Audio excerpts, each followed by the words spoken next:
चलो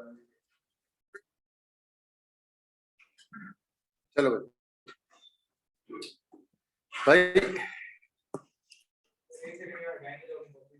सही बेटे, लेक्चर नंबर 2 जिसके आपके पास सबसे ऊपर कौन है बेटा? एक कंपोनेंट पढ़ा चुका हूँ आपको। इस कंपोनेंट का नाम है क्या? इस कंपोनेंट का नाम है मेमोरी यूनिट। नीचे वाले कंपोनेंट का नाम है कंट्रोल यूनिट। बीच वाला जो होता है सबसे ज्यादा इंपॉर्टेंट, ये कहलाता है प्रोसेसर या एएलयू। बच्चों इसके लेफ्ट पे इनपुट डिवाइसेस, इसके राइट पे है आउटपुट डिवाइसेस। बच्चों उसके बाद कुछ रजिस्टर्स होते हैं आपके पास, याद है रजिस्टर्स? रजिस्टर एक ऐसी टेम्पररी मेमोरी थी जो स्टोर कर रहा था, है ना भाई? In this von Neumann architecture, ये von Neumann architecture, in this architecture पहले रजिस्टर का नाम क्या है? पीसी, दूसरे का नाम एमएआर, तीसरे का नाम एम, चौथे का नाम एक्यूमुलेटर, पांचवे का नाम सीआईआर। बच्चों PC stand for program counter, बोलो क्या? Program counter. MAR stand for memory address register, MDR stand for memory data register, accumulator stand for accumulator ही और क्या? Current instruction register is CIR, current instruction register is CIR. कोई मसला तो नहीं? चलो बच्चों, आपको मैंने लास्ट क्लास में पढ़ाया भी था कि ये जो नीचे से यहाँ तक ये जो वायर जा रहे हैं बच्चों, इन वायर को क्या बोलते हैं? बसेस। क्या बोलते हैं? Buses. Buses are the pathway for transmitting data. बोलो buses are the pathway for transmitting. सही बेटा, बसेस की 3 टाइप्स मैंने आपको पढ़ाई थी। कौन कौन सी? 4 टाइप्स पढ़ाई थी। कौन कौन सी? कंट्रोल बस, डेटा बस, सही, और सिस्टम बस भी थी। सिस्टम बस क्या करी थी? System bus is a collection of all the 3 buses. कौन कौन सी? Address bus, data bus, control. सही। चलो ये जो डायग्राम है ड्रॉ कर लिया आप लोगों ने? सही। इस और इस डायग्राम को क्या बोलते हैं लड़कों? Von Neumann architecture. क्या बोलते हैं? Von Neumann architecture. Last class के अंदर आपने ड्रॉ भी करवाई थी ना? लास्ट क्लास में मैंने ये ड्रॉ भी करवाई थी और ये डायग्राम नोट्स में भी बनी थी। बच्चों नोट्स में कौन से पेज पे बनी थी? 147 पे बनी। देखो 147 बनी भी है ना? पेज नंबर 147 पे ये डायग्राम बनी हुई है।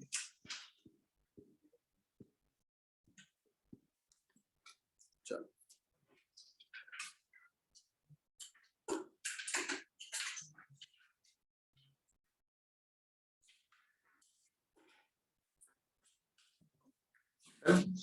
बच्चों, आज मैं आपको लेक्चर नंबर 2 में क्या क्या बताऊंगा सिर्फ वो देखिए।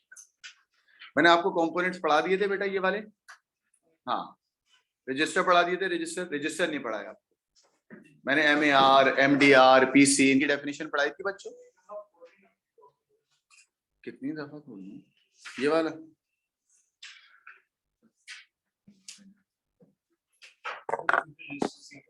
नहीं करेगा। अच्छा वो मैं खुद देता हूँ। चलो लास्ट क्लास का मैं और भी दे रहा हूँ, उनकी पिक्चर ले लेना आपको बेटा।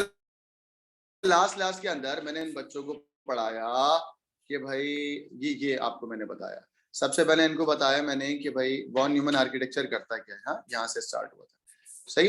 हमने इनको बताया कि देखो चैप्टर नंबर 3 के 3 कंपोनेंट है या 3 मतलब सब टॉपिक हैं। पहला टॉपिक हमारा चल रहा है 3.1 विच इज कंप्यूटर आर्किटेक्चर। ठीक है।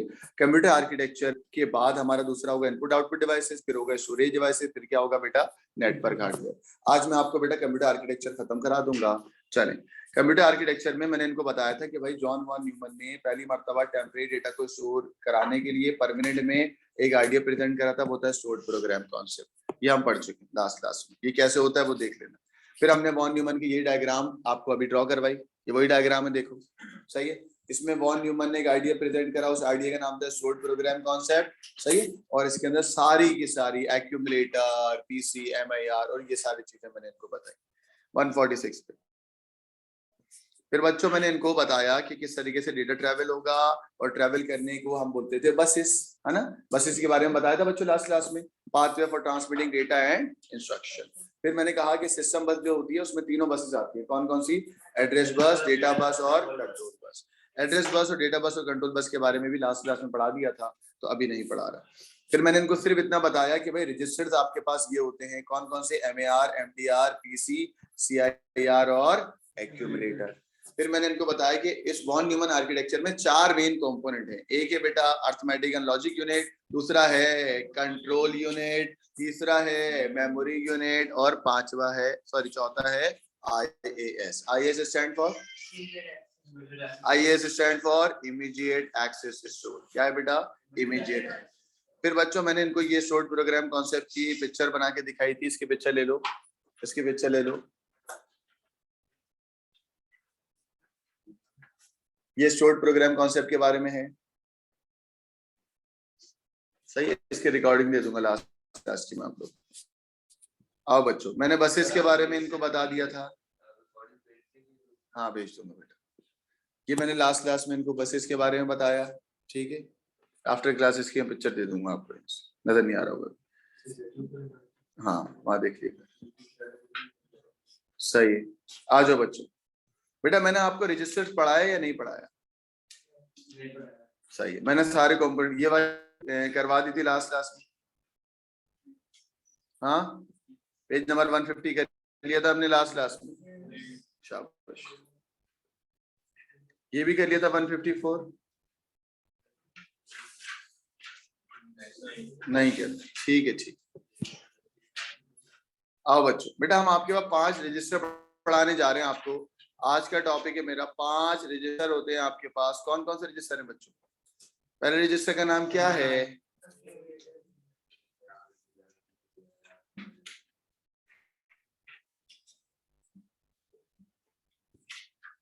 ये रहा बच्चों, पेज नंबर बताओ कौन सा?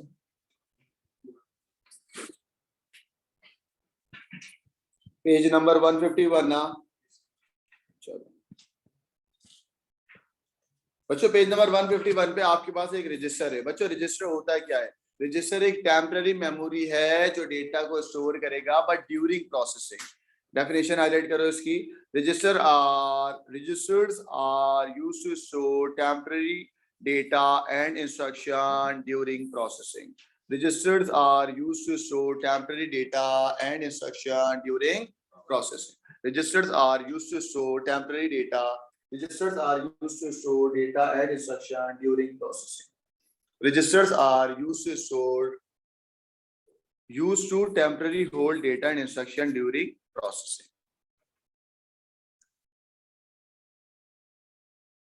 सही है बच्चों? अच्छा, एक और डेफिनेशन भी लिखी हुई है, वो लिखने की आपको जरूरत नहीं है, बस हाईलाइट करें। Registers are the high storage area within a computer. All the data must be represented in a register before it can be process. और बच्चों रजिस्टर में जो डेटा स्टोर होता है ना, वो बाइनरी बिट्स में स्टोर होता है। ये भी लिख लें, रजिस्टर में जो डेटा स्टोर होगा वो बाइनरी बिट्स में स्टोर होगा।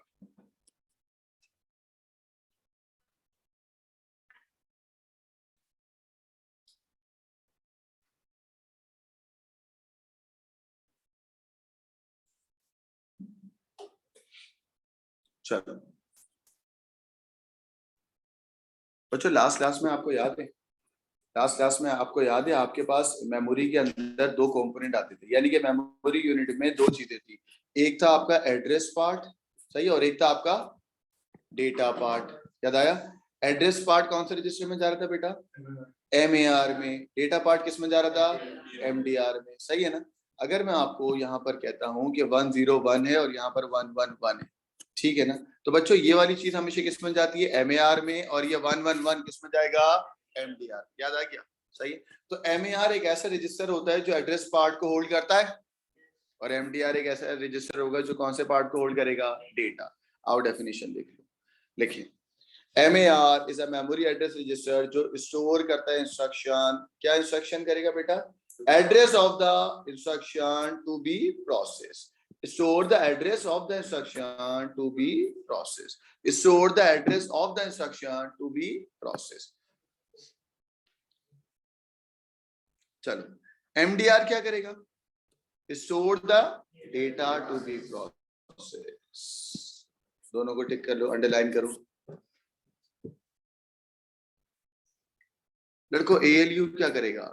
ALU के बारे में मैंने पढ़ाया था आपको लास्ट सेट, याद है?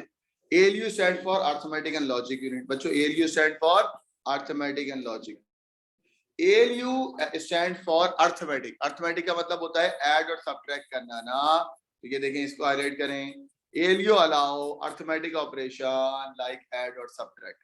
ALU के अंदर ऐड और सब्ट्रैक्ट वाले ऑपरेशन भी होते हैं, और ALU पे बेटा लॉजिक भी अप्लाई होगी। लॉजिक क्या है? एंड गेट, और गेट और नॉट गेट। अंडरलाइन करें, एंड गेट, और गेट और नॉट गेट। सही है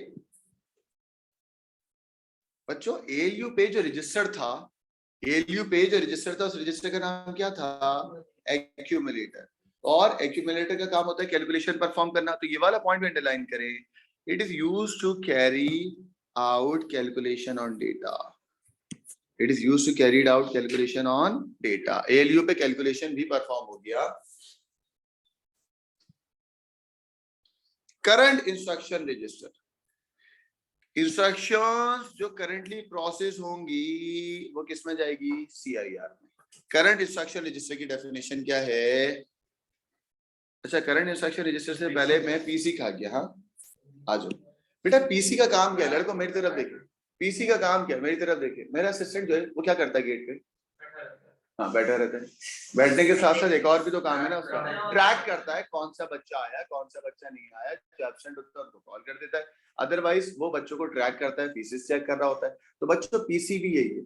PC का मतलब होता है प्रोग्राम्स की काउंटिंग करना।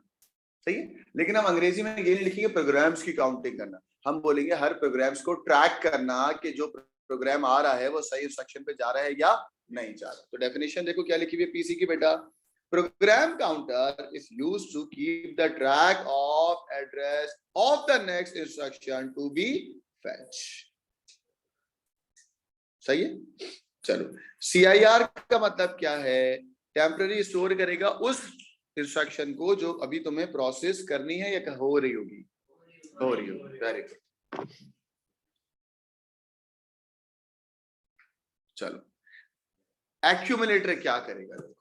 लड़कों मैंने आपको बताया ALU पे। अच्छा, ALU इधर सुनना भाई लड़कों, लास्ट क्लास में बता चुका हूं कि ALU एक मेन कंपोनेंट भी है, और ALU को आप रजिस्टर में भी लिख सकते हो। और ALU पे जो एक्चुअल रजिस्टर होता है बच्चों वो कौन सा होता है? एक्यूमुलेटर। बताया था ना, ALU पे जो एक्चुअल रजिस्टर होगा वो कौन होगा? एक्यूमुलेटर। चाहे ALU हो या एक्यूमुलेटर हो, दोनों का काम क्या होता है? कैलकुलेशन परफॉर्म करना। क्या परफॉर्म करना बेटा? एक्यूमुलेटर कैलकुलेट से निकला है ना, एक्यूमुलेट।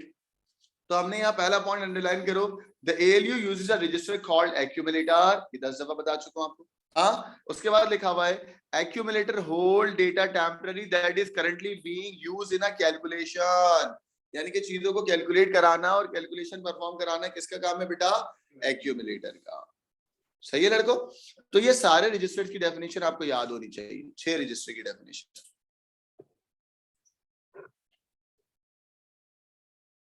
रजिस्टर क्या होता है ये बताओ, what is meant by register?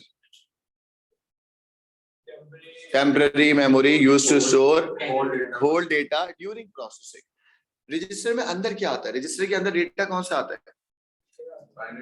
Binary bits. Register is a temporary memory. Chapter 1 में आपने किया था, तो क्या स्टोर करता है बेटा? Binary bits. Very good. How many types of register are there? Number 1, number 2, number 3, number 4 PC CIR। और कोई मसला तो नहीं बच्चों? बाकी बात आप सुनना।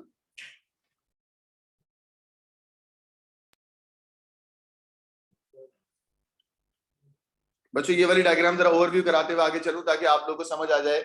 लड़कों ये डायग्राम निकालें, कौन से पेज पे थी ये? 153 पे आए।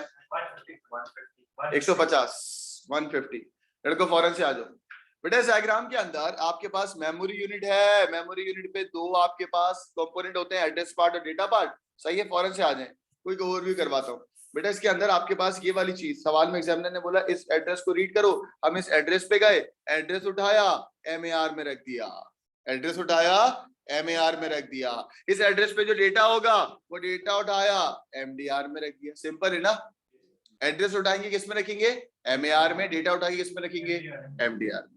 बच्चों इतना आसान सवाल। ये देखो अगला सवाल इसी तरीके का कह रहा था कंटेंट। हाँ मैं बच्चों को बता चुका हूं आपको कंटेंट क्या होता है, डेटा या एड्रेस? डेटा। बच्चों डेटा वाली चीज किस में जाएगी? MDR में। उसपे जो एड्रेस है, एड्रेस किस में जाता है? MAR में। तो एड्रेस किस में चले गया? MAR में। और अगर तुम इस तरीके से नहीं करते तो ये कंटेंट ढूंढो, ये कंटेंट तुम्हें यहाँ मिला, हाँ, और ये कंटेंट किसमें गया, एमडीआर में, सही है, और ये एड्रेस है, ये एड्रेस ढूंढो मेमोरी में, ये एड्रेस तुम्हें यहाँ मिला, एड्रेस कहाँ गया, एमएआर में। दोनों तरीके होते हैं करने के, कोई भी एक तरीका देख लो, सही है ना। चलो बच्चों, एग्जाम में सवाल आया कि पास पेपर का सवाल है कि write the role of ALU, 4 point है। तो हमने पहला पॉइंट बोला कि भाई एएलयू क्या करता है बेटा, कैलकुलेशन करता है और लॉजिकल ऑपरेशन भी परफॉर्म करेगा, होल्ड करेगा टेम्पररी मेमोरी, और टेम्पररी मेमोरी जिस रजिस्टर के अंदर होगा उस रजिस्टर का नाम क्या था, एक्यूमुलेटर। चलो आगे, चलो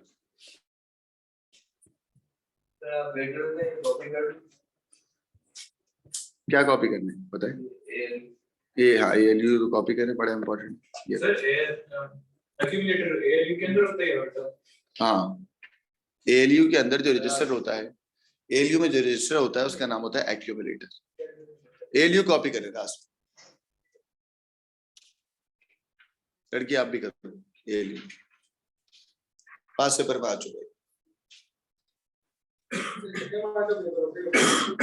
75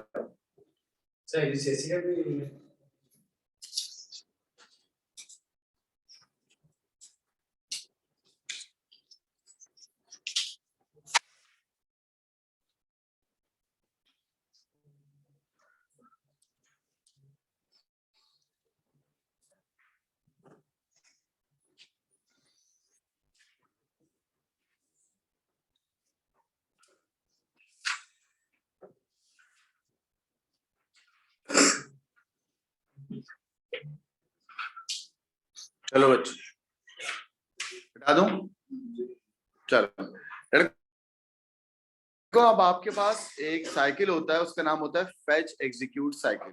क्या कहलाता है बच्चों ये, फेच एग्जीक्यूट, हाँ फेच, हाँ पेज नंबर 146 पे आ जाए, नहीं 146 पे आए, 152 पे, 146 पे क्या है, हाँ जगह है आपके पास 146 पे, ये दिखा इधर दिखा, जी परेशान है, एक्चुअल में इट इज ऑन 152 ना, एक्चुअल में ये 152 पे,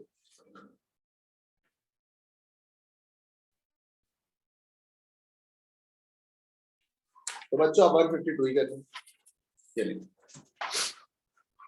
लड़को 152 आ गया बेटा।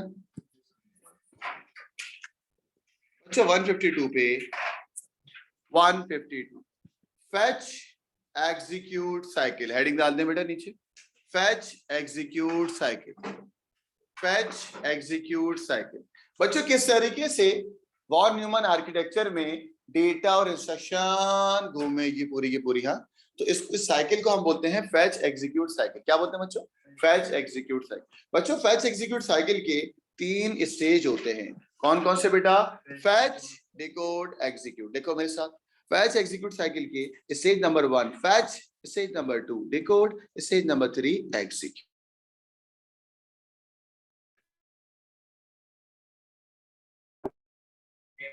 Data extract, extract is the proper word ना, यानी डेटा एक्सट्रैक्ट करना।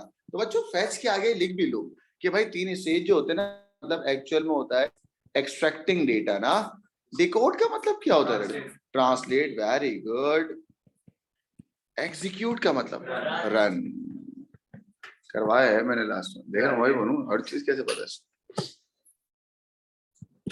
सही है, फेच डिकोड एंड एग्जीक्यूट, ये इसके 3 मेजर स्टेज है। हाँ, वॉन न्यूमन आर्किटेक्चर में डेटा जाता है, सही है, फिर वो ट्रांसलेट होता है और फिर वो क्या होता है बच्चों, रन होता है।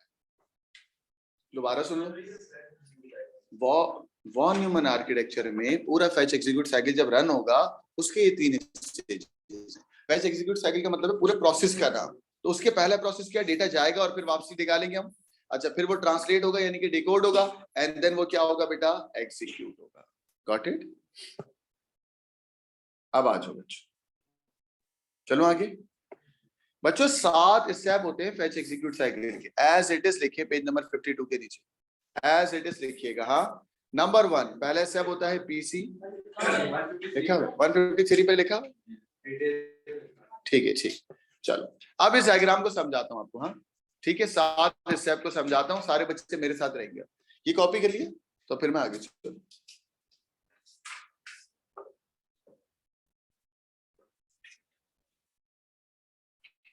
153 पे आ जाए आप लोग। नहीं, आप लोगों ने वो डायग्राम क्या बनाई थी? फेच एग्जीक्यूट साइकिल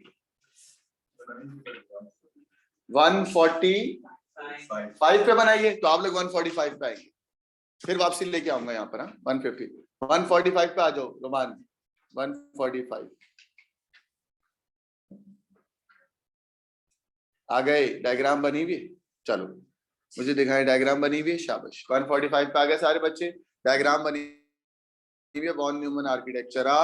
और वो डायग्राम मेरे पास भी बनी हुई है, मैंने बनवाई थी आपको, ये रही। ठीक है बच्चों, कितनी आसान ये रही डायग्राम, ठीक है ना? ये डायग्राम है आपके पास बच्चों। इस डायग्राम में डेटा आएगा, डेटा या इंस्ट्रक्शन आएगी। हाँ, हमेशा मैंने बोला डेटा अकेला नहीं आता, डेटा के साथ कौन आता है? इंस्ट्रक्शन। इंस्ट्रक्शन ये बताता है डेटा कहाँ जाएगा ना। तो डेटा और इंस्ट्रक्शन सबसे पहले बच्चों कहाँ पर आएगा? पीसी में। यानी कि आपको मैंने क्या बोला कि जैसे मेरा असिस्टेंट है, नया बच्चा मेरे असिस्टेंट के पास आता है ना, इसी तरीके से कोई भी डेटा इंस्ट्रक्शन वो लोड होगा कहाँ पर बच्चों? पीसी। प्रोग्राम काउंटर उसको ट्रैक करेगा, प्रोग्राम काउंटर उसको क्या करेगा? ट्रैक करेगा। तो बच्चों पीसी पे लिखो नंबर 1, इस डायग्राम में पीसी के ऊपर लिख लो नंबर 1। यानी कि नंबर 1 क्या हो गया बच्चों? पीसी। स्टेप नंबर 1 क्या हो गया लड़कों? पीसी। मैं यहाँ राइट पे लिखता जाता हूँ आपके साथ, आप लोग भी मेरे साथ लिखिए। स्टेप नंबर 1 क्या हो गया? एफई साइकिल का पीसी, है ना? लोड हो गया पीसी के अंदर। स्टेप नंबर 2, प्रोग्राम काउंटर जब लोड कर देता है, कहता है हाँ भाई ठीक है, उसके बाद बच्चों एड्रेस बस से होता हुआ, एड्रेस बस से होता हुआ उसका एड्रेस किस में लोड होगा लड़कों? एमएआर में। एड्रेस बस से किस में जाएगा? एमएआर में। तो स्टेप नंबर 2 बताओ क्या होगा बच्चों? एमएआर पे सिर्फ लिख दो क्या? एमएआर पे सिर्फ लिख दो क्या? स्टेप 1 या स्टेप 2? स्टेप 2। और यहाँ पर छोटा सा मेरे साथ स्टेप भी लिख लें कि भाई एमएआर में डेटा आएगा और डेटा देगा कौन बच्चों? पीसी। चाहिए ना? पीसी से एमएआर, पीसी से एमएआर। क्लियर है? तो बच्चों पहला इंस्ट्रक्शन जो लोड हुआ था, डेटा इंस्ट्रक्शन, वो पीसी ने ट्रैक करा और फिर एड्रेस बस के जरिए किसमें चले गया? एमएआर में। या मैं इसको यहां से भेज सकता हूँ कि भाई एएलयू के अंदर क्या था, एएलयू ने एक्चुअल में एमएआर के अंदर एड्रेस बस से डेटा भेज दिया। अभी सिर्फ एड्रेस लोड हुआ है बच्चों, बच्चों एड्रेस लोड हो गया, सही है। उसके बाद उस एड्रेस का जो डेटा है डेटा बस के जरिए किसमें जाएगा? एमडीआर में। तो एमडीआर के ऊपर क्या लिखूंगा बच्चों? 3। एमडीआर के ऊपर क्या लिखा मैंने? 3। ठीक है, आओ मेरे साथ स्टेप लिखवाओ कि सर एमडीआर के अंदर डेटा दे रहा है, कौन दे रहा है बच्चों? एमएआर। 146 पे रहेंगे आप। तो लड़कों आपने पीसी पे लिखा पॉइंट नंबर 1, ये जरा शॉर्ट बता रहा हूँ। पीसी पे लिखा पॉइंट 1, एमएआर पे लिखा पॉइंट 2, एमडीआर पे लिखा पॉइंट नंबर 3। बच्चों डेटा तो उसका लोड हुआ था एमडीआर पे, और करंटली प्रोसेसिंग के लिए फाइनली जब भी काम हम हो जाएगा और काम हम कर रहे होंगे तो डेटा किसमें जाएगा बेटा? सीआईआर। किसमें जाएगा? सीआईआर पे क्या लिखूं मैं? जल्दी बताओ, सीआईआर पे क्या लिखना है लड़कों? Point number 4। तो बच्चों यहाँ पर हम लिखेंगे सीआईआर में डेटा जा रहा है, कौन दे रहा है बेटा? एमडीआर। यानी कि एड्रेस वाला पार्ट, डेटा वाला पार्ट किसमें चले गया? सीआईआर। तुमने लिख लिया सब बच्चों ने सीआईआर पे 4? लड़कों इसकी मैं रजिस्टर ट्रांसफर नोटेशन दिखा रहा हूँ। क्या दिखा रहा हूँ? रजिस्टर की ट्रांसफर होने की नोटेशन। बोलो क्या? Register transfer notation, register transfer notation, register transfer notation. Register transfer notation में पहले स्टेप के अंदर आपने क्या लिखा? पीसी में डेटा लोड हुआ या उसकी इंस्ट्रक्शन ट्रैक हुई, फिर पीसी से किसमें बेटा? एमएआर में, एमएआर से किसमें बेटा? एमडीआर में, और एमडीआर से किसमें बेटा? सीआईआर। सही है ना? यही तो आपको लिखना है बच्चों। साइकिल नंबर 1 कंप्लीट हो गया। हाँ लड़कों साइकिल नंबर 1 कंप्लीट हो गया ना। अब अगले साइकिल के लिए इंस्ट्रक्शन जब आएगी, जब अगले साइकिल के लिए इंस्ट्रक्शन आएगी तो क्या होगा? दोबारा रिपीट होगा। कहां से रिपीट होगा लड़के? दोबारा रिपीट कहां से होगा? पीसी से। यानी कि एक बच्चा आने के बाद मेरी क्लास में मेरा असिस्टेंट दूसरे बच्चे के लिए अपने काउंटर में क्या करेगा? +1। क्या करेगा? +1। क्या करेगा? +1। CIR मेन काम तो CIR ही करता है ना, करेंटली बीइंग प्रोसेस काम ही CIR का है। ये सब तो तैयार करके दे रहे ना, समझ आई बात?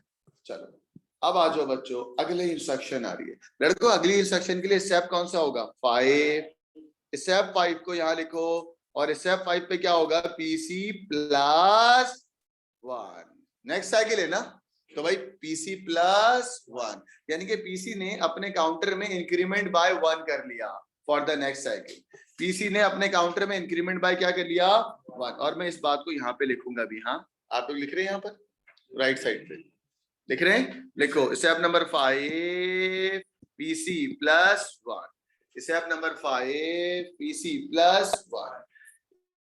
इससे अच्छा एक बात और बच्चों, लाइन क्यों बनाई है मैंने 4 और 5 के दरमियान? लाइन क्यों बनाई है बताएंगे मुझे? एक ये बात, साइकिल कंप्लीट हो गया, this is for the next cycle. This is for the next cycle के PC इज इंक्रीमेंटेड बाय 1। ठीक है, अब दोबारा सुनो। अब वो जो अगला बच्चा, ये अगली इंस्ट्रक्शन, बच्चा इसे कह रहा हूँ समझाने के लिए ना कि भाई नेक्स्ट बच्चा आ गया, तो नेक्स्ट डेटा इंस्ट्रक्शन आ गया, उसका एड्रेस पार्ट दोबारा लोड होगा किसके अंदर? MAR में। तो फॉर द नेक्स्ट साइकिल दोबारा से स्टेप नंबर 6 क्या होगा? वही जो उसका था, क्या MAR में डेटा जाएगा, कौन देगा बेटा? PC। और यहाँ पर बस एक लाइन लिख लेना, ये नेक्स्ट साइकिल के लिए हो रहा है। हाँ नहीं, पहले मैं बोल रहा हूँ कि ये वाला जो स्टेप है, स्टेप नंबर 6, ये पहले साइकिल के लिए नहीं है, क्योंकि पहले साइकिल के लिए अगर मैं बोल दूंगा तो बच्चों वो तो स्टेप 2 और स्टेप 6 तो ऑलमोस्ट सेम हो रहा है ना, आप कंफ्यूज हो जाओगे। हाँ तो स्टेप 2 और स्टेप 6 में क्या फर्क है? ये नेक्स्ट साइकिल का है और वो पुराने साइकिल का है, कोई मसला है बच्चों? अब दोबारा सुनो, इस पे लेबलिंग भी कर दो बेटा, MAR पे लेबलिंग करो। क्या लेबलिंग करोगे बेटा? 6। यानी कि MAR पे 2 लेबल बनाए तुमने, एक 2 बनाया और एक 6 बनाया। 2 के ऊपर बस ये लिख दो नेक्स्ट साइकिल, ये सेकंड साइकिल। 2 पे तुमने बोल दिया कि ये क्या है बेटा? Second cycle. And then cycle goes on. अब दोबारा आगे नहीं लेके जाना, क्योंकि अब तो ये ऑब्वियस सी बात है ना, जब उसका एड्रेस पता लग गया तुम्हें तो उसका डेटा भी पता लगेगा, और डेटा से आप कहाँ चले आओगे? CIR पे। तो बेटा सुनना, अब एग्जामिनर आपको कहता है स्टेप नंबर 1 हो गया, जरा बोर्ड पे देखें स्टेप नंबर 1 क्या है बेटा? जल्दी बोलो, स्टेप नंबर 1 क्या है? PC से, MAR से, MDR से। साइकिल 1 कंप्लीट हो गया। साइकिल 2 के लिए बोलो PC +1। 6 क्या है? MAR for the next cycle, PC to MAR for the next cycle. अब बच्चों ऐसे तो घूमते ही रहेंगे। एग्जामिनर कह रहा है छठे स्टेप के बाद आप कहना कि then cycle goes on. Cycle goes on का मतलब कंटिन्यू चलता रहेगा। एंड देन दूसरे स्टेज का नाम क्या था? फैच के बाद क्या था? Decode and execute. तो बच्चों 7वें स्टेप के अंदर आपके लिखते हैं कि भाई ये कंटिन्यू चलता रहेगा, एरो बना लो, कंटिन्यू जा रहा है। और 7वें स्टेप में लिखो डिकोड एंड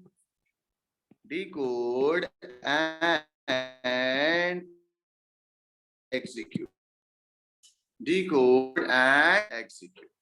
ये होते हैं फैच एग्जीक्यूट साइकिल के 7 स्टेप।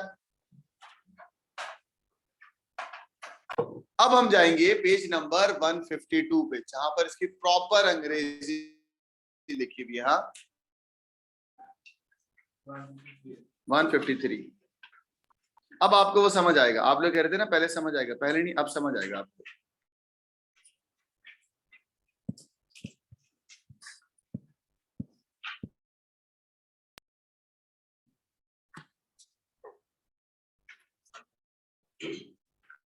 चलो बच्चों ये देखो, एग्जाम में सवाल ऐसे आए, एग्जाम में 2 सवाल बड़े इंपॉर्टेंट है।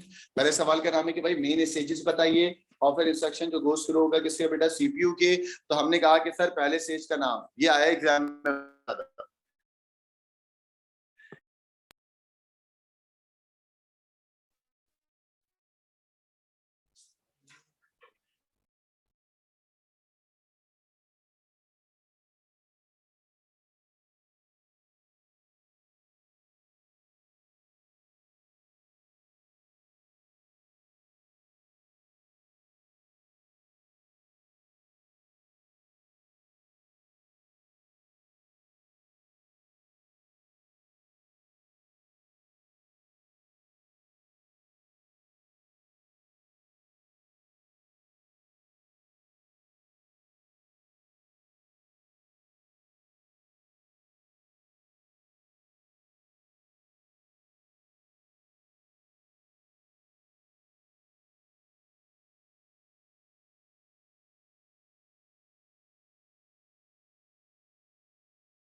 बच्चों पेज नंबर 153 पे आपके पास सवाल आया पीपीक्यू लिखने के 7 stages in a von Neumann fetch execute cycle, या एक और सवाल आया दूसरे तरीके से, how an instruction is fetch in a computer based on von Neumann model. बच्चों ये 7 वर्ड्स हैं या 7 आपके पास लाइंस हैं। पहली लाइन का मतलब वही है ना, the PC can contain the address of the next instruction to be fetch. Left पे आप सिर्फ लिख लो क्या, पीसी। सही, आप अपनी ओन अंग्रेजी में भी डिस्क्राइब कर सकते हैं। बच्चों number 2, the address contain PC से कॉपी हो जाएगा किसमें बेटा, एमएआर में। तो यहाँ पर मैंने पीसी टू एमएआर लिख लिया। ठीक है बच्चों। स्टेप नंबर 3 आपको पहले ही बता चुका हूं कि इंटायर इंस्ट्रक्शन एमडीआर की जो है वो कॉपी हो जाएगी किसके अंदर, सीआईआर में। The entire instruction is copied from MDR and place in the CIR. फिर 5 क्या बेटा, PC+1। अब PC+1 तो आपने यहाँ लेफ्ट पे लिख लिया, बट एक्चुअल में उसकी अंग्रेजी क्या जरा वो देखो, लिखा हुआ the value in the PC is then incremented, the value in the PC is then incremented to the next instruction to be fetch. बच्चों द एड्रेस पार्ट इज, इधर देखो, the address part of the next instruction. Point number 5 क्या लड़कों, जल्दी बताओ। The address part of the next instruction is placed in the MAR। बच्चों point number 2 और point number 6 में क्या फर्क है? अच्छा, और पॉइंट नंबर 7 क्या बच्चों, is then finally decode and execute. कोई मसला है? आप अपनी ओन अंग्रेजी में लिख सकते थे ये सारे पॉइंट ना। चलो बच्चों अब हम मूव कर रहे हैं। एक पास पेपर का सवाल आया था बच्चों, अच्छा देखना है तुम्हें, है ये है, आगे मिलेगा कहीं।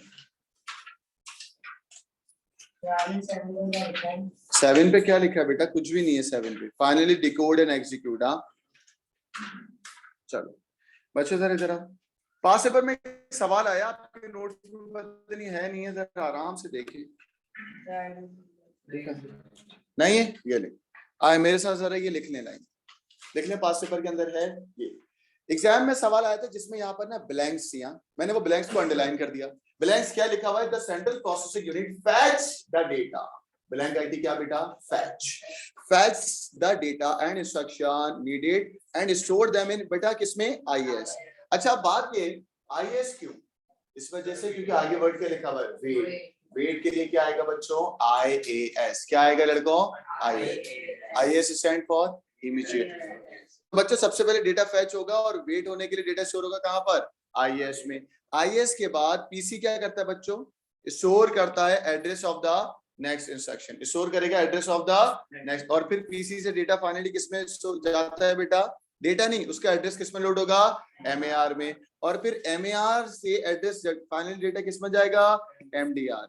सही है, ये पूरा एक प्रोसेस बता दिया उसने सीआईआर की कहीं बात नहीं करी, ये ब्लैंक्स मैंने नहीं बनाई, सीआई के पेपर की। उसके बाद लिखा हुआ था इंस्ट्रक्शन इज देन डिकोड। जैसे डिकोड वर्ड मिला तो मैं समझ गया, डिकोड के बाद अगला वर्ड क्या आएगा बच्चों, एग्जीक्यूट, है ना। डिकोड के बाद अगला वर्ड क्या है, एग्जीक्यूट। एनी कैलकुलेशन, कैलकुलेशन कौन परफॉर्म करता है बेटा, कंपोनेंट का नाम है एएलयू। अगर रजिस्टर होता तो क्या आता, वो आ गया। During calculation the data is temporary held in a register. Register का नाम लो एक्यूमुलेटर। समझ आइए बात, रजिस्टर का नाम क्या आ गया, एक्यूमुलेटर। तो अगर आपके पास एग्जाम में आता आप लोग कर लेते, हाँ सिर्फ कंफ्यूज पता है कहाँ होते, एएलयू पे और एक्यूमुलेटर पे। तो हिंट क्या है, जहाँ रजिस्टर की रजिस्टर लिखा हुआ है तो क्या बेटा, एक्यूमुलेटर, रजिस्टर नहीं लिखा हुआ तो एएलयू। आप कंफ्यूज यहाँ भी होते, आईएएस होते नहीं होते, क्यों नहीं होते, वेट टू बी प्रोसेस की वजह से। जब वेट करना होगा तो वेट वाला पढ़ाया था ना मैंने, वेटिंग कहां पर होती है बेटा, आईएएस। कहां पर होती है, कोई मसला तो नहीं है बच्चों। ये वॉन न्यूमन आर्किटेक्चर का ये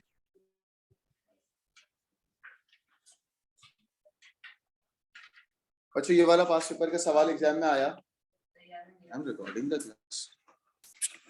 चलो ये करवाया था क्लास में, बस सिर्फ ये देख लें, ये छोटा सा पार्ट है, सिर्फ बोर्ड पे मुझे करवा दें आराम से सुकून से, 1 मिनट ले लें, फिर मुझे बताएंगे एमएआर में क्या आएगा, एमडीआर में क्या आएगा।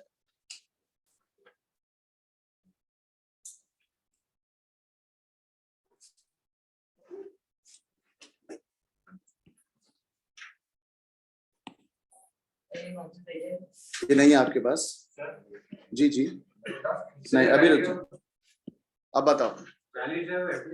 शाबाश। वैल्यू जो है, वैल्यू लड़कों को किस में आती है? MDR में। और बच्चों जो लोकेशन है वो किस में आता है? बस हो गया आपका सवाल, है ना बच्चों। लोकेशन, लोकेशन किस में आएगी? MAR में 1 0 0 0 1 1 1 0। ठीक है बच्चों। MDR में क्या आएगा? 0 1 1 1 1 0 0 1। कोई मसला है बच्चों? एग्जाम में एक और सवाल है, what is the role of IS? Store data that is waiting to be processed now. Store data and instruction. Store data and instruction that is waiting to be processed. That is waiting to be processed. Got it? Yes. चलो आगे। Yes, चलो sir. बच्चों next page बताएं। 154। शाबाश बच्चों, इसको landscape कर। Landscape क्या होता है? शाबाश। सही है, सही है।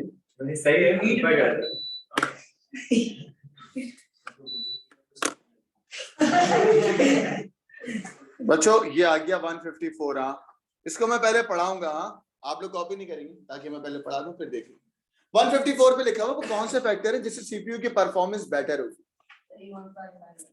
आप 154 पे आ जाए, मैं बताता हूँ। सिर्फ आप बोर्ड पे देखें बस। बेटा वो कौन से फैक्टर हैं जिसमें सीपीयू के प्रोसेसर की परफॉर्मेंस बेटर होगी? बेटर मींस फास्ट होगी। बेटर मींस क्या होगी बेटा? Fast. What are the factors by which we make the CPU performance better, है ना? Factor number 1 system clock. बोलो factor number 1 is system clock. Factor number 2 is cache. Factor number 3 is width of bus. Factor number 4 is overclock. Factor number 5 is core. Factor number 5 is core. अच्छा मैं numbering कर देता हूँ। Factor number 1 is system clock.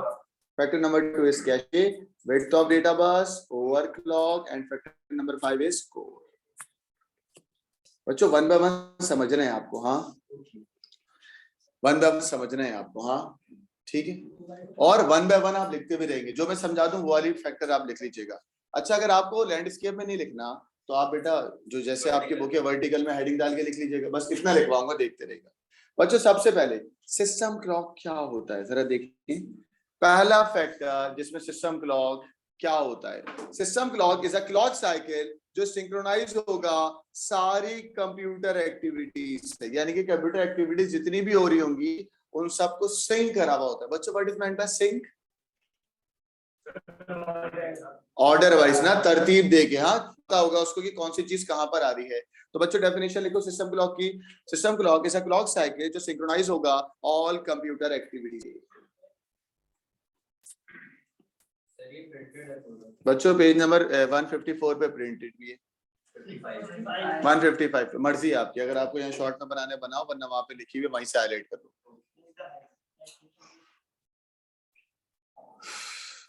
बच्चों जितनी ज्यादा system clock को मैं इंक्रीज करूंगा उतनी परफॉर्मेंस क्या होगी? बेटर होगी। Increase the system clock will improve the CPU performance. Increase the system clock will improve the CPU performance। ये भी आपके पास लिखा हुआ होगा या लिख लिया अपने पास? Increase the system clock will improve the CPU performance।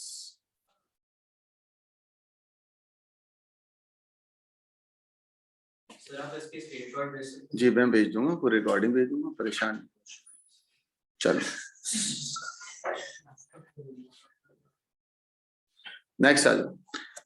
कैसे पढ़ाऊंगा? अच्छा एक बात बताओ, सिस्टम क्लॉक बढ़ाने से परफॉर्मेंस क्या होगी? बेटर। और सिस्टम क्लॉक कम करने से परफॉर्मेंस डिग्रेड होगी ना। ठीक है। एग्जाम में सवाल आ सकता है कि सिस्टम क्लॉक अगर हम क्या करेंगे बेटा? इंक्रीज करेंगे तो परफॉर्मेंस क्या होगी? बेटर होगी। सिस्टम क्लॉक अगर कम होगी तो परफॉर्मेंस क्या होगी? डिक्रीज। ये याद रखिएगा बच्चों। नेक्स्ट आ जाओ रैम। नेक्स्ट आ जाओ बच्चों क्या? रैम। रैम क्या होती है? कैशे, बट मैं कैशे को रैम से मिला रहा हूँ बच्चों। रैंडम एक्सेस मेमोरी, इसको समझाते हैं बेटा। ये मेरा आईपैड है, इस आईपैड पे ये सारी की सारी चीजें किसमें स्टोर है? ये सारी की सारी चीजें किसमें स्टोर है? ये सारी की सारी चीजें किसमें स्टोर है लड़कों? रैम में। बच्चों रैम कहता है कि यार सारा बर्डन मुझ पे डाला हुआ है। रैम कहता है कि सारा बर्डन मुझ पे डाला हुआ है। तुम जो भी फाइल ओपन करते हो, जो भी चीज ओपन करते हो, सारी की सारी टेम्पररी इंस्ट्रक्शन किसमें आ जाती है बेटा? RAM.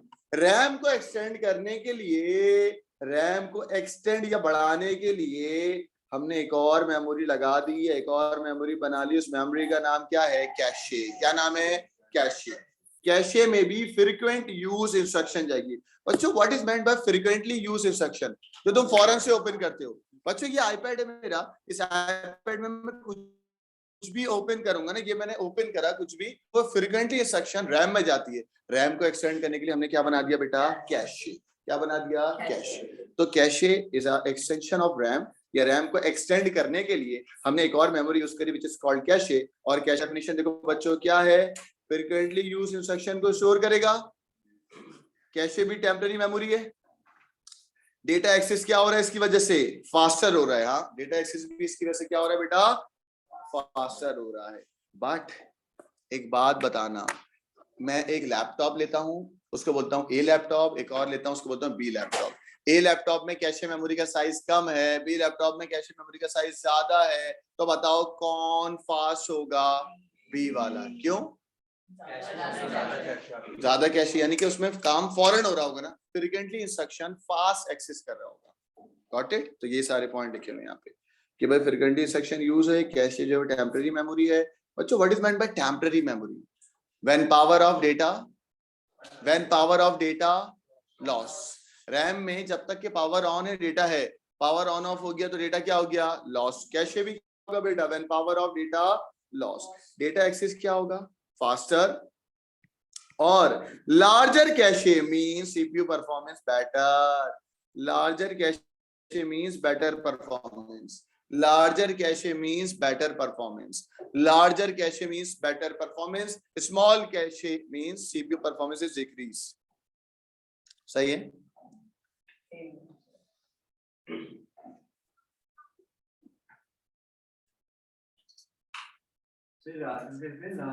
Larger cache means better CPU performance.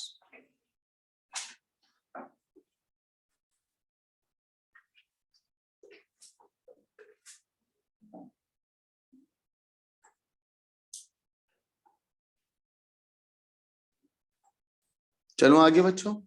Factor number 3 क्या बेटा? Width of data bus. Width of data bus. बच्चों डेटा बस का मतलब जो डेटा को ट्रेवल करेगा। हाँ, इतना आसान है। एक बात बताओ, इधर देखो बेटा, ये एक विड्थ ऑफ डेटा बस है, हाँ, और एक ये विड्थ ऑफ डेटा बस है। बच्चों इस फिगर को मैंने बोल दिया this is figure number A, this is figure number B. बच्चों मुझे बताओगे किस में डेटा जल्दी ट्रांसफर होगा, ए में या बी में? बोलो बेटा, ए में या बी में? क्यों? विड्थ ऑफ डेटा बस ज्यादा है ना, विड्थ ऑफ डेटा बस ज्यादा है, यही होगा ना। इसी तरीके से विड्थ ऑफ डेटा बस की डेफिनेशन क्या हुई? Amount of data transfer. बोलो क्या? Amount of data transfer. दिखने में मोटा और पतला नहीं होगा ये, सही है? इसका मतलब है अमाउंट ज्यादा हो या अमाउंट कम हो। आओ बच्चों, विड्थ ऑफ डेटा बस। जी बोले। डेटा फिजिकली किस फॉर्म में ट्रांसफर होता है? फिजिकली नहीं जाता डेटा कभी। डेटा फिजिकल में नहीं जाएगा। अगर फिजिकली की बात करोगे तो वो तो इलेक्ट्रिक पल्स में जाता है डेटा, सही है? इलेक्ट्रॉन्स, इलेक्ट्रिक पल्स है, करंट के थ्रू जा रहा होगा। और उसके फिजिकली तुमने वर्ड बोला, कोई डेटा ऐसे थोड़ी होगा उठा के ले आया, हाँ भाई सर ये छोटा सा डेटा, सर मैं बैग में डेटा रख, डेटा किसी डिवाइस में स्टोर करके उसको ट्रांसफर करते हैं। हाँ, लेकिन उसका सवाल ये कि सर फिजिकली कैसे स्टोर होता है? बेटा फिजिकली तो इलेक्ट्रॉन्स में होगा, फिजिकली तो चिप्स पे होगा, सही? ये सब मतलब ये थोड़ी कोई शॉपर ले आए सर ये 2 किलो डेटा पकड़ ले, ऐसा नहीं होता। आओ बच्चों, विड्थ ऑफ डेटा बस की डेफिनेशन देखो, अमाउंट ऑफ डेटा ट्रांसफर विया data bus is called width of data bus, is called width of data bus. यानी कि कितना अमाउंट ऑफ डेटा ट्रांसफर हो रहा है डेटा बस के जरिए, सही है? अब लड़कों मुझे बताओ, larger width of data bus होगी, larger width of data bus होगी तो सीपीयू की परफॉर्मेंस क्या होगी? बेटर। सीपीयू की परफॉर्मेंस क्या होगी? बेटर, सही है ना? और अगर small width of data bus होगी तो वर्स्ट तो नहीं बोलेंगे, स्लो सीपीयू परफॉर्मेंस, सही है बच्चों?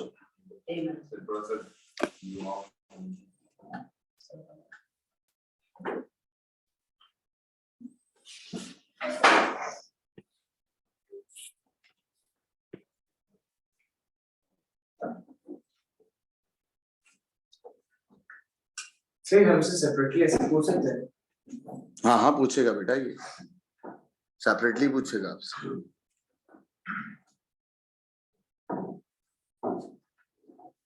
चलो आगे, हाईलाइट तो कर लो तुम, अगर लिख नहीं रहे तो कुछ भी नहीं करना, बस बैठे रहना। बच्चों जो बच्चे लिख नहीं रहे तो वो 155 पे हाईलाइट्स कर रहे हैं इन पॉइंट को।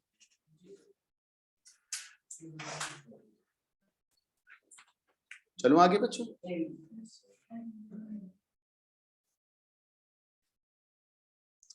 लड़कों नेक्स्ट होता है ओवरक्लॉक। अच्छा, ओवरक्लॉक का मतलब है कि दिस इज समथिंग नेगेटिव। चाहिए, ओवरक्लॉक हो गया। ओवरक्लॉक का मतलब है दिस इज समथिंग नेगेटिव, यानी कि जब बेसिक इनपुट आउटपुट ऑपरेशन, क्या बोला मैंने, बेसिक इनपुट आउटपुट ऑपरेशन, क्या बोला मैंने, बेसिक इनपुट आउटपुट ऑपरेशन। बच्चों फैक्टर नंबर 4 पढ़ा रहा हूं, ओवरक्लॉक स्पीड होती क्या है या ओवरक्लॉक कैसे होता है। बच्चों क्लॉक स्पीड चल रही होती है, क्लॉक चल रहा होता है, बेसिक इनपुट आउटपुट ऑपरेशन इसको मिल रहे होते हैं। एक स्टेट ऐसी आती है कि बेसिक इनपुट आउटपुट ऑपरेशन की वजह से सिस्टम क्लॉक जो है वो हैंग हो जाती है। क्या हो जाती है बेटा, हैंग हो जाती है। हैंग हो जाने का मतलब चीजें स्टक हो जाएंगी। जब स्टक हो जाएगा तो बेटा प्रोसेसर एक स्टेट के अंदर फंस जाएगा, और उस प्रोसेसर की स्टेट का नाम क्या होगा बच्चों, ओवरक्लॉक। क्या है बेटा, ओवरक्लॉक। सही है। ओवरक्लॉक का मतलब है कि बेसिक इनपुट आउटपुट ऑपरेशन से चीजें मिलेंगी और चीजें क्या हो जाएंगी, स्टक हो जाएंगी। क्या हो जाएंगी बेटा, stuck. Overclocking can lead to, ये भी सुनो, ये डेफिनेशन आपके पास लिखी हुई भी होगी। Overclocking can lead to, overclocking से होता क्या है, ओवरहीटिंग हो जाएगी, हाँ, या कंप्यूटर एबनॉर्मल ऑपरेशन परफॉर्म करेगा। Overclocking can lead to, overclocking can lead to what, overheating or incorrect operation, overheating or incorrect operation. सही है।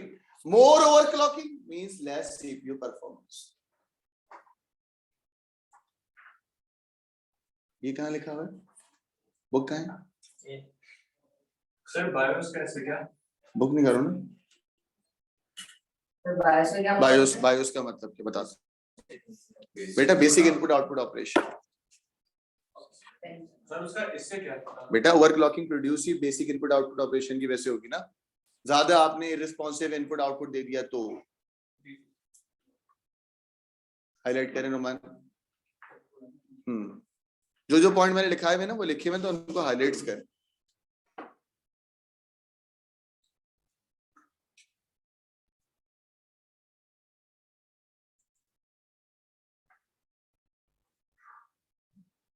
Overclocking can lead to overheating, incorrect computer operation, more overclocking, less CPU performance. चलो आगे बच्चों, पांचवा factor आपके पास होता है, वो होता है नंबर ऑफ प्रोसेसर। बच्चों नंबर ऑफ प्रोसेसर को क्या बोलते हो, नंबर ऑफ प्रोसेसर क्या कहलाता है बच्चों, कोर।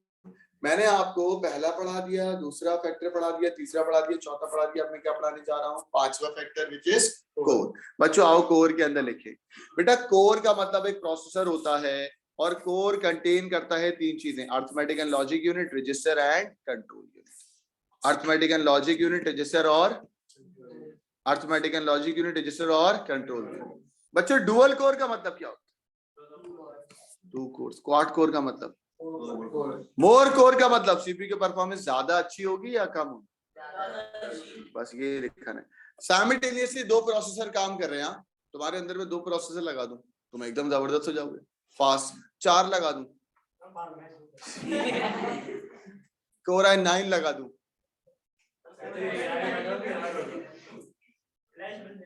सही है ना। हाईलाइट करें बच्चों, कोर वाले पॉइंट्स हाईलाइट करें, 155 पे लिखे हुए होंगे। More core means better CPU performance.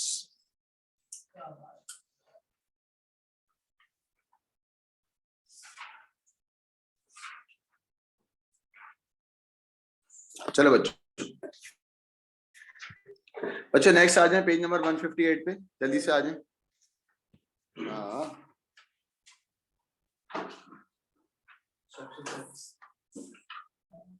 चलो 158 के नीचे जो मैं लिखवाऊंगा वो लिखेंगे सब बच्चे। बच्चों अब next topic is 158, page number 158, assembly language instruction set. Assembly language instruction set बच्चों बोर्ड पे देखें, आराम से बोर्ड पे देखिएगा। बच्चों आपके पास दो तरीके की लैंग्वेज होती है। एक लैंग्वेज का नाम होता है हाई लेवल लैंग्वेज, ये नहीं लिखे आप, रुक जाएं। High level language 150। और बच्चों लो लेवल लैंग्वेज आपके पास जो होती है उसको बोलते हैं assembly language. Low level language का जो नाम होता है उसका नाम होता है क्या? असेंबली।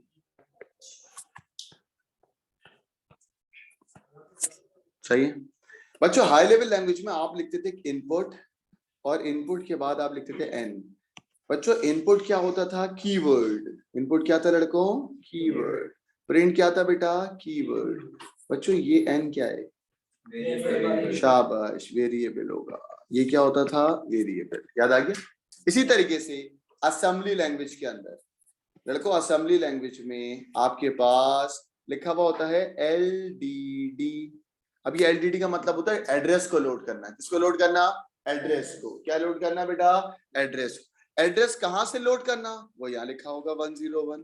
तो बच्चों पहला वाला जो कंपोनेंट होता है या पहली वाली जो चीज होती है बच्चों, ये कहलाता है ऑपरेशन कोड। ऑपरेशन कोड को शॉर्ट में क्या बोलेंगे? ऊप कोड। क्या बोलेंगे? ऊप कोड। बच्चों वो ऊप कोड कहां पर अप्लाई करना है? वो कहलाएगा ऑपरेंड। क्या कहलाएगा? ऑपरेंड। क्या कहलाएगा? ऑपरेंड। सही है, सुन लो मेरी बात बच्चों। ऑपरेशन कोड क्या कहलाएगा? LDD। हाँ, और वो ऑपरेशन कहां पर अप्लाई होगा? वो क्या कहलाएगा? ऑपरेंड। हाँ, सीपीयू को जो एक्शन करना है वो ऊप कोड, वो एक्शन कहां पर करना है? ऑपरेंड।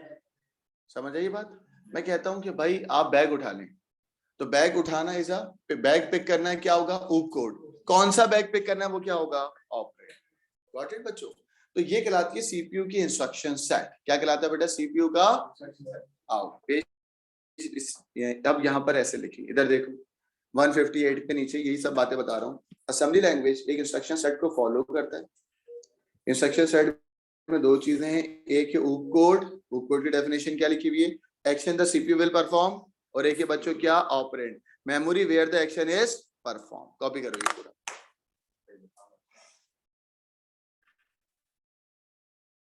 हाईलाइट कर लें।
चलो बच्चों आगे।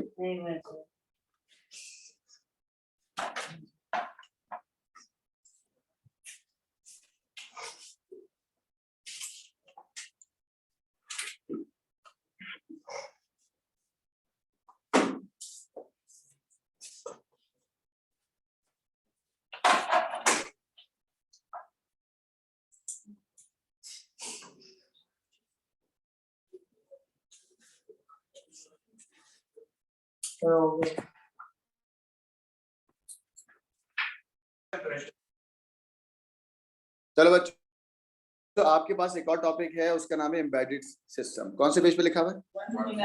159 बच्चों, पेज नंबर 159। हाँ, एम्बेडेड सिस्टम। लड़कों एक बात बताएं, इस वॉशिंग मशीन में, इस एयर कंडीशन में, इस प्रोजेक्टर में, चलो प्रोजेक्टर तो नहीं, हर वो चीज जिसमें कोई ऑपरेटिंग सिस्टम इंस्टॉल्ड है, ठीक है ना बेटा। एक सिस्टम बनाते हैं हम लोग, उस सिस्टम का नाम होता है एम्बेडेड सिस्टम। क्या नाम होता है बेटा? Embedded system. एम्बेडेड सिस्टम वो सिस्टम होता है जिसमें कुछ हार्डवेयर कंपोनेंट भी होंगे, कुछ सॉफ्टवेयर कंपोनेंट भी होंगे। एम्बेडेड सिस्टम सारे टास्क नहीं कर सकता, बट कुछ टास्क कर सकता है। हाँ, मेरा लैपटॉप जो है ये तो सारे टास्क कर सकता है ना, बट एम्बेडेड सिस्टम सारे टास्क नहीं, बट स्पेसिफिक टास्क कर सकता है। तो एम्बेडेड सिस्टम एक ऐसा बिल्ट इन सिस्टम होता है जिसमें हार्डवेयर भी होगा, जिसमें सॉफ्टवेयर भी डला होगा, कोई ऑपरेटिंग सिस्टम भी डला होगा, और ऑपरेटिंग सिस्टम ना भी हो कोई एक छोटा सा सॉफ्टवेयर डला होगा, जो कि क्या कर सकता है बच्चों? स्पेसिफिक टास्क कर सकता है। जो कि क्या कर सकता है बच्चों? स्पेसिफिक टास्क कर सकता है। एम्बेडेड सिस्टम का जो एनवायरनमेंट या इंटरफेस होगा वो अच्छा सा होता है GUI। अच्छा, जरूरी नहीं है GUI, कोई बेटा CLI भी हो सकता है। CLI का मतलब कमांड लाइन इंटरफेस। अब बच्चों मैं आपसे कहता हूं कि ये सिस्टम किन चीजों पे कंसिस्ट करता है? Embedded system consist of 3 thing. Embedded system consist of 3 thing. Number 1 is micro processor, number 2 is micro controller, number 3 is system on chip. क्या बेटा? System on chip. यानी कि embedded system consist of 3 thing. Number 1 is micro processor, छोटा सा processor, उसको control करने वाला क्या? माइक्रो कंट्रोलर, और कुछ चिप लगी होंगी जिसको तुम क्या बोलोगे? सिस्टम ऑन चिप की एब्रिविएशन देख रहे हो, S कैपिटल, C कैपिटल और O क्या है? स्मॉल। ये सब बातें लिखी हुई हैं आपके पास, देख सकते हो आप। कौन से पेज पे लिखा हुआ? Page number 159। ठीक है बच्चों, एग्जाम्पल बताएं एम्बेडेड सिस्टम इस रूम के अंदर। AC, calculator embedded system. AC हो गया, हाँ, लाइट्स हो गई। लाइट्स वो वाली लाइट नहीं सर, फर्क क्या मतलब क्या कहते हैं कैलकुलेटर में क्या नहीं होता बेटा, कैलकुलेटर में मसला है। Calculator is not a embedded system. Embedded system में कुछ सॉफ्टवेयर भी होगा ना, कुछ चीजें भी होंगी। अब कैलकुलेटर तो सिर्फ और सिर्फ नॉर्मल, कैलकुलेटर में सॉफ्टवेयर नहीं है, फंक्शंस है। हाँ, फंक्शन है, सही ना।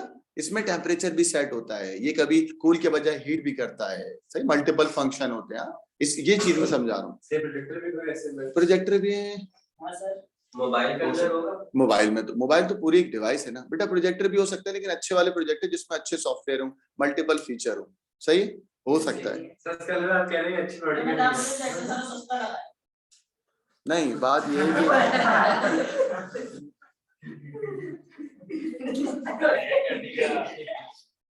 बच्चों आ जाए application of embedded server. Application of embedded server, पहली एम्बेडेड सर्वर की एप्लीकेशन क्या है? Washing machine. बच्चों दूसरा होता है सेट टॉप बॉक्स। क्या होता है ये? क्या क्या क्या क्या? टीवी के साथ। यानी कि वो बच्चे जिनको नहीं पता उनको बता दूं कि जब हम इंटरनेट कनेक्शन लगवाते हैं ना, तो वो इंटरनेट कनेक्शन वाली कंपनी जो है ना, जैसे स्ट्रॉन्ग फाइबर, वो मैंने जब लगवाया उसने बोला कि भाई हम सर आपको स्ट्रॉन्ग फाइबर के साथ साथ आपको जो है ना वो चैनल्स जो आपको नहीं मिलते नॉर्मल केबल ऑपरेटर से।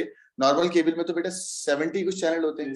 अब बहुत सारे ऐसे चैनल हैं जो हम लोग देखना चाहते हैं, वो हम फिर यूट्यूब पे स्ट्रीमिंग करके देखते हैं या किसी और जगह पे स्ट्रीमिंग करते हैं। तो वो कह रहा है सेट टॉप बॉक्स के अंदर हम आपको कुछ ऐसे चैनल्स भी देंगे, कुछ ऐसी चीजें भी देंगे जो एप्लीकेशन वगैरह जो पे आपको नॉर्मली मिलती नहीं है।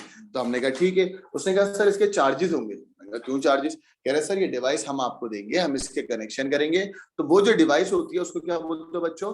Set top box. क्या बोलते हो बेटा? Set top box. सही है बच्चों। कुछ अच्छी व्हीकल्स के अंदर, सही, अच्छी व्हीकल्स तो खैर हमारे पास भी है। हमारी व्हीकल में वो जो सिस्टम लगा हुआ होता है, उस सिस्टम में क्लाइमेट कंट्रोल भी होता है, सही है।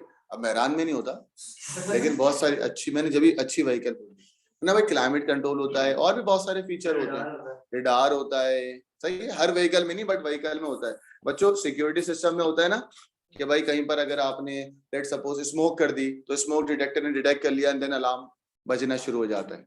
होता है ना ऐसा? आप लोगों ने देखा है ना कि हम जाते हैं, हाँ, IT सिस्टम, स्मोक डिटेक्टर लगा हुआ होता है। अगर किसी ने चुपके से वहां पे जगह निकाल भी ली तो स्मोक डिटेक्टर में धुआं जाएगा, एंड देन वहां से पूरे सिस्टम को पता लग जाएगा। बच्चों ये सारे के सारे क्या है? Embedded system. आपको करना क्या है? आपको पेज नंबर 160 पे आए, बल्कि 159 पे एक डायग्राम बनी हुई है, जरा आराम से देखिए। 159 की डायग्राम देखिए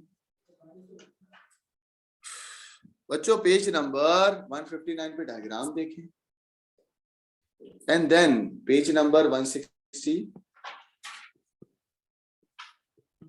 161, 162, 163,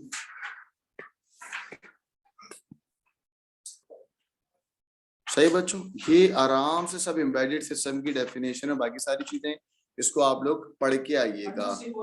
164 पे और पूरे चैप्टर की डेफिनेशन, पूरे चैप्टर नंबर 3 की डेफिनेशंस कौन से पेज पे? 150, 164 पे।